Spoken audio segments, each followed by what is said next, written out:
ஒரு கல் ஒரு கண்ணாடி உடையாமல் மோதிக்கொண்டால் காதல்.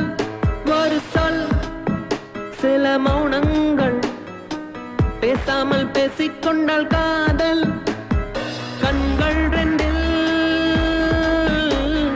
காதல் வந்தால் கண்ணீர் மட்டும் துணையாகுமே. ஒரு கல் ஒரு